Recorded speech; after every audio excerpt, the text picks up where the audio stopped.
در دوران سالهای صاحب استقلالی جمهوری تاجیکستان با دستگیری‌های جوانپرورانه پرزیدنت جمهوری تاجیکستان پیشوای ملت محترم امامعلی رحمان ساحه جوانان رشد و نمو کرده در سمت سیاست داخلی و سیاسی جوانان دیگرگونی‌های کلی به میان آمد. در قلب جوانان همچون قوه اساسی پیشبرنده جامعه بیدار نمودن حس وطندوستی و وطنپرستی، ارجگذاری به زبان، تاریخ و فرهنگ و تمدن ملی، بلند برداشتن نقش و موقع آنها در جامعه از جمله وظیفه‌های مهم دولت و حکومت به شمار می‌رود. بخشیده به ماهواره جوانان در کالج ملیتی وزارت کارهای داخلی جمهوری تاجیکستان در شهر کلوب چورابینی تحت عنوان جوانان سازندگان وطن برگزار گردید. زحمت‌های خسته‌ناپذیری اساسگذار صلح و وحدت ملی پیشوای ملت پرزیدنت جمهوری تاجیکستان رئیس معظم حزب خلق دموکراتیک تاجیکستان فرام آورده است که طبق نقشه یعنی ماهواره سازندگان وطن در ولایت در اساس نقشه چورابینی‌های تأسیس کرده در کالج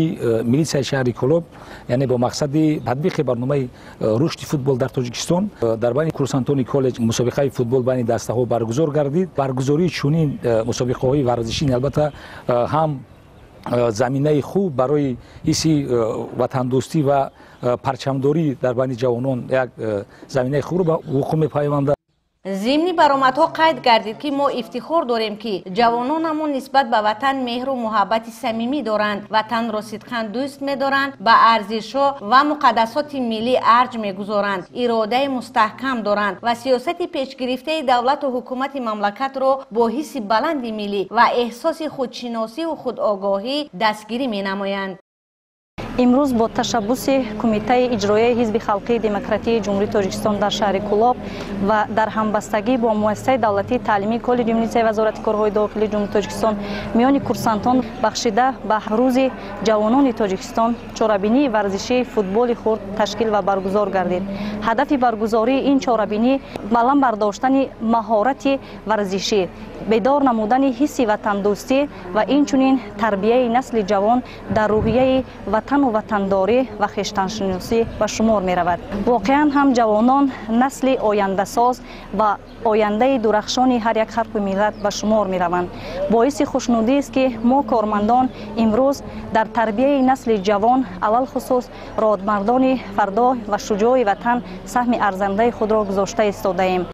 ضمن برآمد مهمانان قید گردید که ما از جوانان کشور امید بزرگ داریم. تشبث‌های سازنده ازشان را من بعد نیز همه‌جانبه دستگیری می‌نماییم و از فعالیت آنها به خاطر تحکیم دولتداری ملی امان همیشه قدردانی می‌نماییم. همچنین در دایره قبول گردیدن روز جهانی فوتبال و دستاوردهای ورزشکاران تاجیک در بازی‌های تابستانه المپیک پاریس 2024 از جانب سازمان ملل متحد توسط قراردادنامه مخصوص و اعلان داشتن آن نیز در میدانچه ورزشی کالج بازی فوتبال خرد تشکیل و برگزار کرده شده. ورزشکاران و فوتبال بازان بهترین با سپاسنامه و دیگر تحفه‌ها قدردانی کرده شدند. چنین چورابینی‌های ماهیت وطندوستانه در حاشیه ماهواره جوانان که همساله 23 می روز جوانان تجلیل کرده می شود ادامه خواهند یافت. خیرین سامرازاده، محمدی میرزا، شهر کلوب، اخبار.